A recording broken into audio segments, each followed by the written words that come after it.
Hello everyone, I'm Alfred, and today I will give a talk about the issues of 437 on layer 2.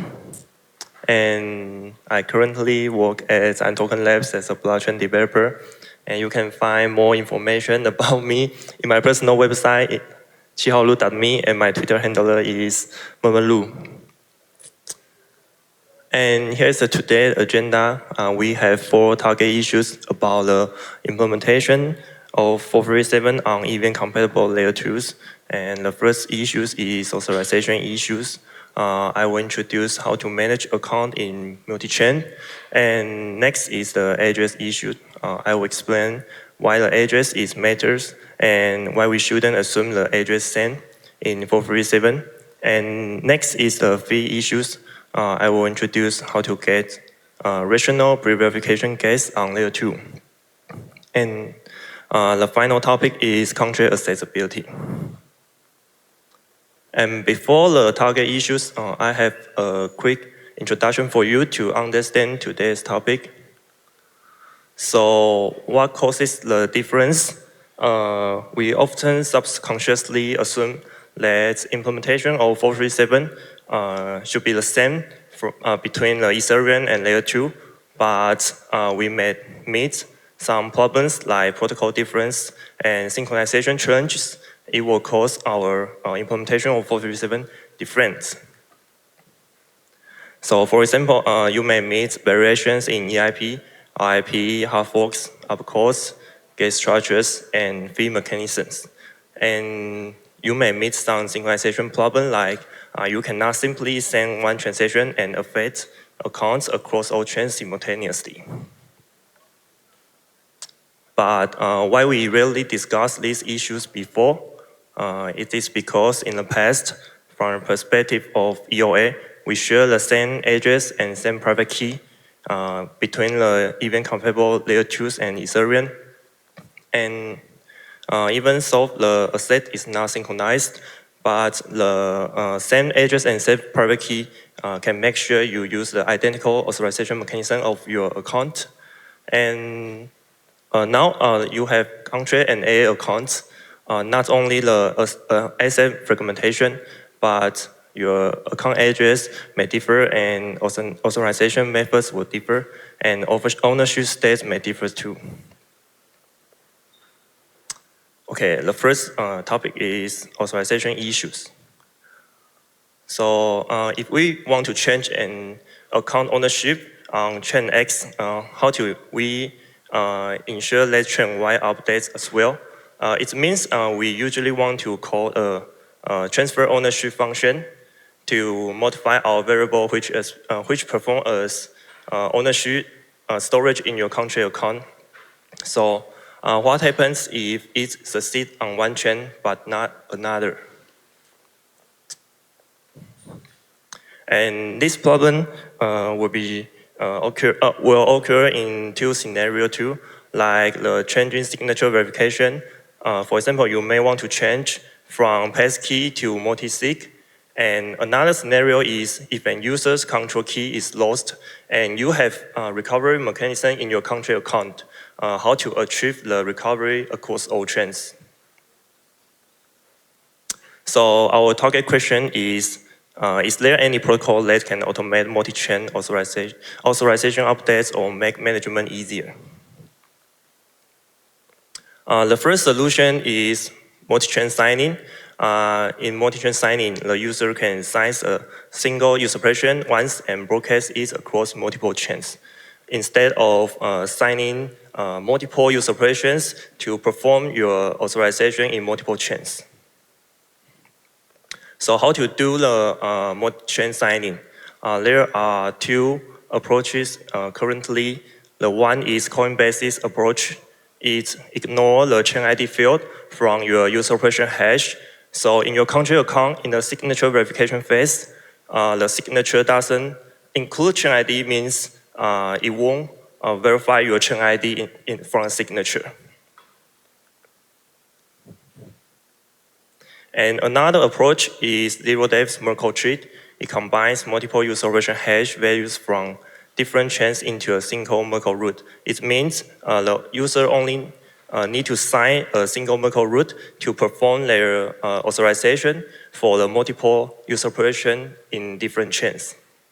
So your signature will, your user operation hash will in the Merkle tree's leaves.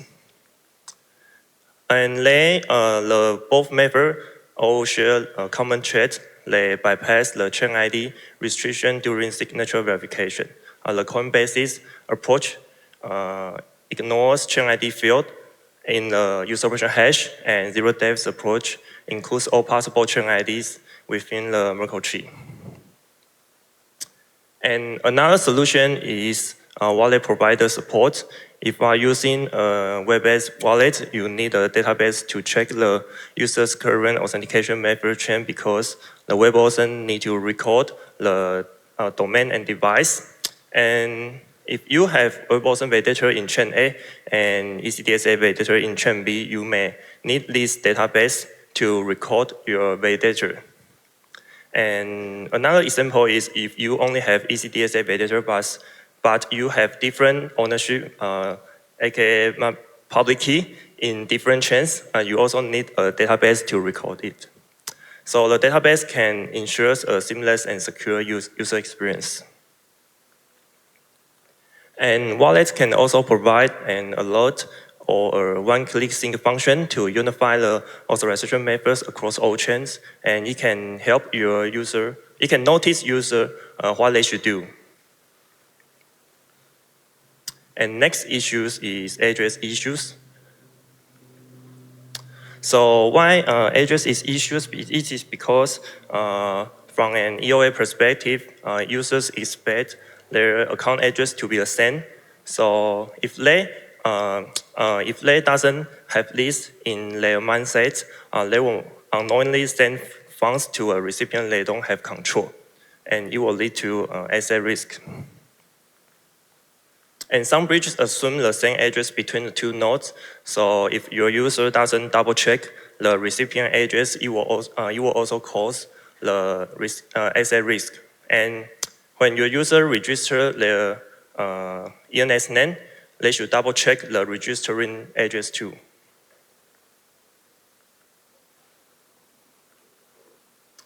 So the address difference is primarily caused by the protocol difference, like whether a layer 2 follows layer 1 hard forks in a timely manner and whether a layer 2 supports all layer 1 precompiled contract and EIP.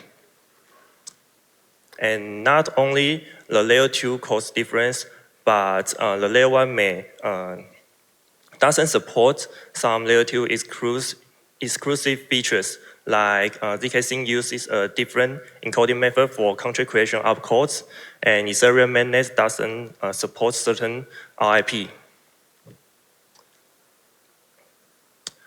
But why wasn't this an issue before?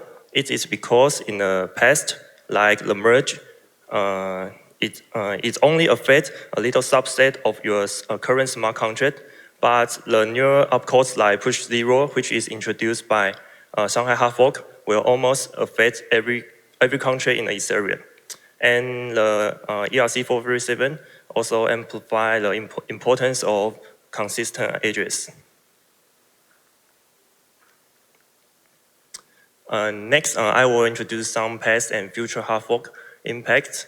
The first one is Shanghai hard fork, which introduced push 0, and certain chains and tools initially didn't support these opcodes. So if you want to prevent producing the push 0, you should specify the event version and solidity compiler version to maintain the identical address, even your solidity high-level code is identical.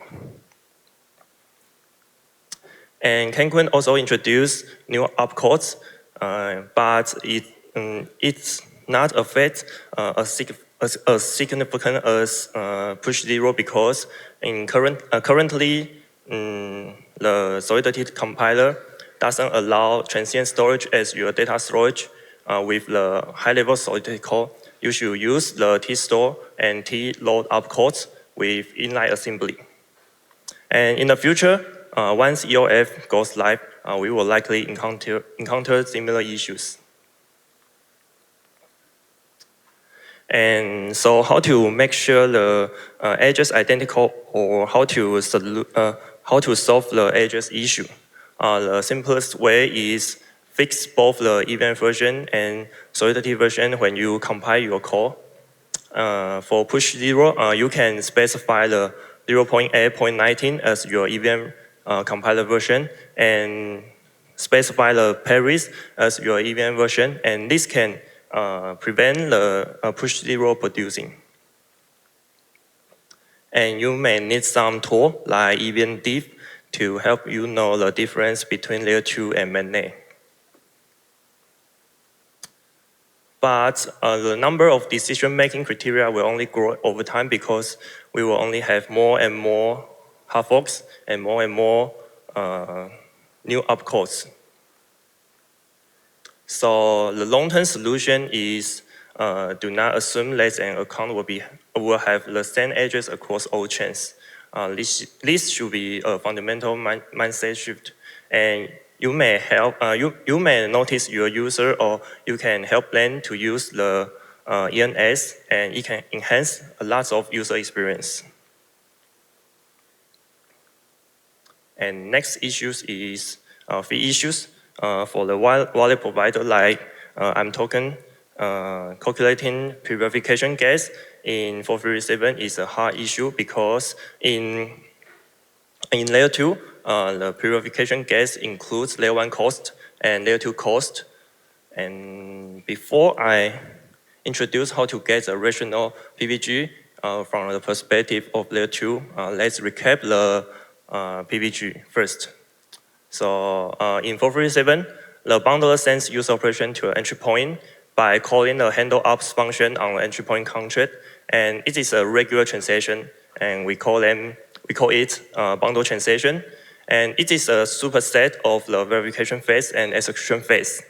So there are some gas costs isn't included by the verification gas limit and call gas limit, but this gas cost should be paid by the bundler, and bundler charge user your account contract with the PVG field.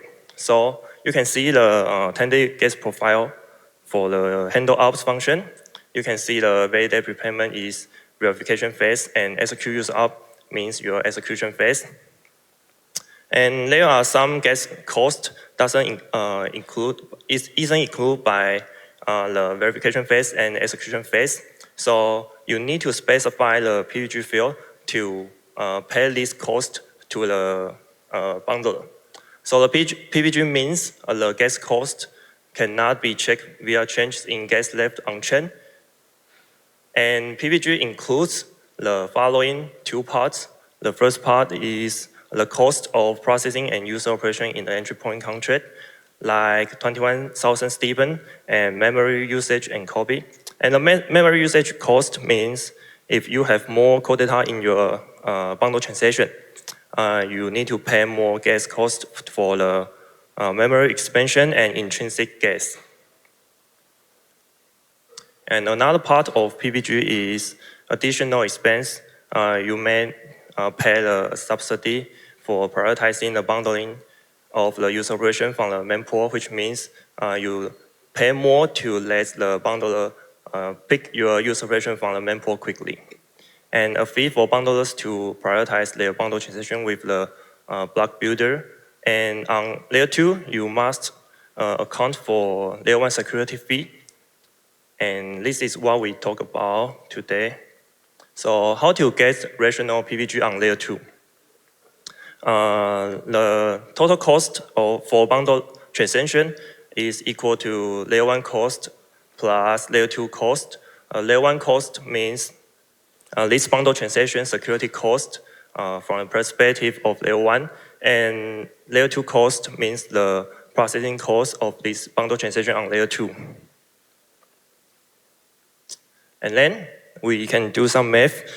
We express the total cost for bundle transaction equals to gas price multiple total gas used, and this gas price refers to the gas price on layer 2. And then we divide by gas price, we can get the formula total gas used equals to layer 1 cost divided by layer 2 gas price plus layer 2 cost divided by layer 2 gas price. So it means what we need to pay from the perspective of layer 2. And then we can define the layer 1 cost as layer 1 core data cost divided by layer 2 gas price. And from a layer 2 perspective, we can get the how much layer 1 security fee need to pay with the layer 2 gas price. We can get the formula layer 1 gas price multiple layer 1 core data size divided by layer 2 gas price. Okay, math lecture. And the total PVG on layer 2 is composed of 2 parts, the PVG for layer 1 and PVG for layer 2. So we have already get the PVG for layer 1 because PVG for layer 1 equals to layer 1 security fee equals to layer 1 core data price multiple layer 1 core data size divided by layer 2 gas price. And this formula calculation can help us get the rational PVG from the perspective of layer 2. And it is a complex calculation. So in long term, you can try the RIP 7560 to simplify the calculation. It defines the cross-raw native AS standard and replace the PVG field with builder fee. And the builder fee means the layer 1 data fee. And the intrinsic portion of PVG is set as the constant AA-based gas cost. So this RIP can help you simplify the PVG calculation of uneven compatible layer 2s. But in short term, or you want to make your product more stable and you want the optimal earning, you may set up your own bundler or establish a business partnership with bundlers because the PVG calculation is complex. You may charge an unreasonable gas fees. So set up your own bundler is a better choice. And the final topic is contract accessibility.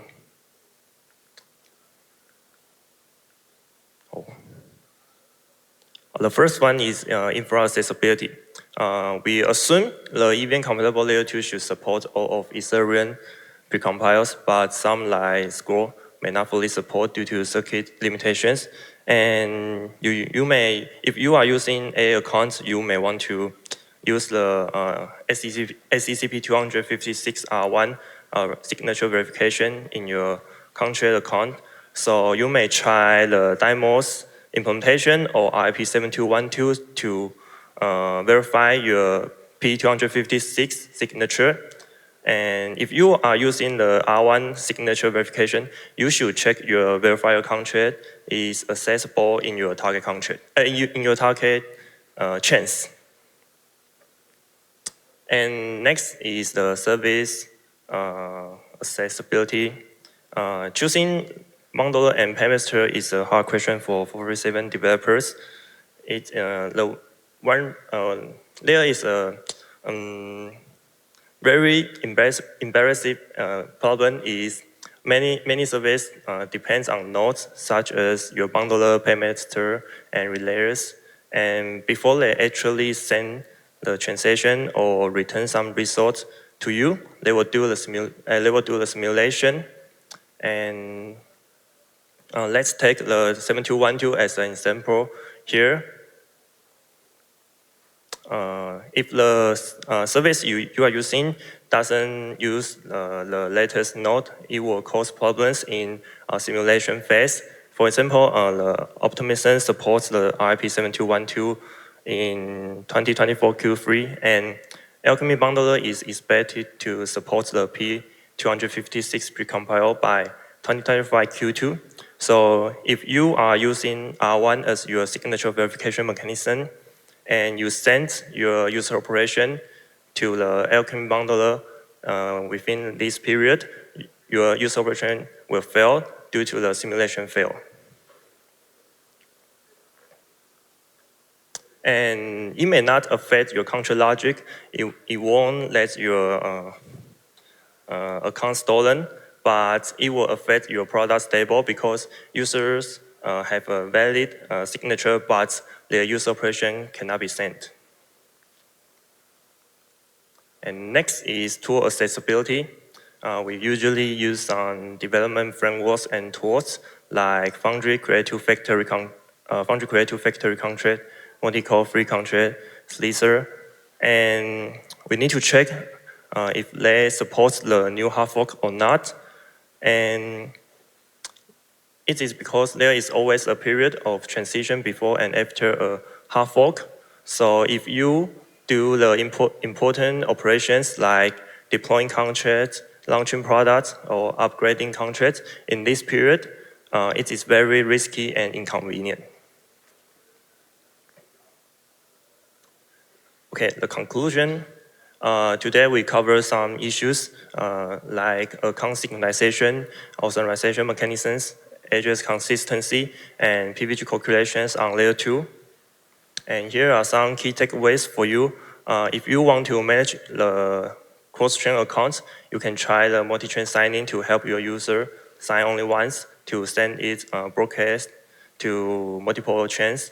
And you may rely on wallet provider support to help you enhance the user experience and achieve the security. And address at divergence is unavailable but manageable. You should not assume the address same. And you may try you can try the ENS. And PVG calculation on layer 2 is more complex than expected. And in long term, you can use the 7560 to simplify your PVG calculation. But to make your product more stable, you should set up your own bundle or establish a business partnership with them. And in the future, the 437 on layer 2 will depend on how infrastructure providers, wallet developers, and rollout teams collaborate to make it a true standard. Thanks.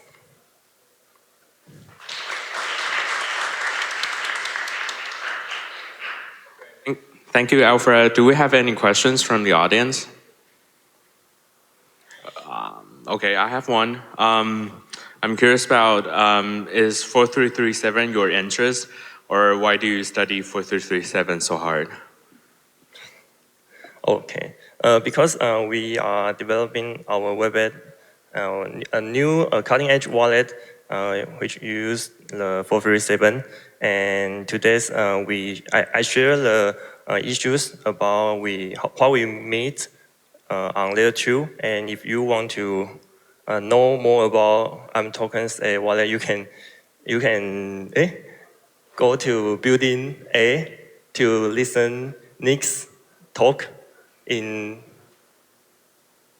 2:30. Yep, our next talk.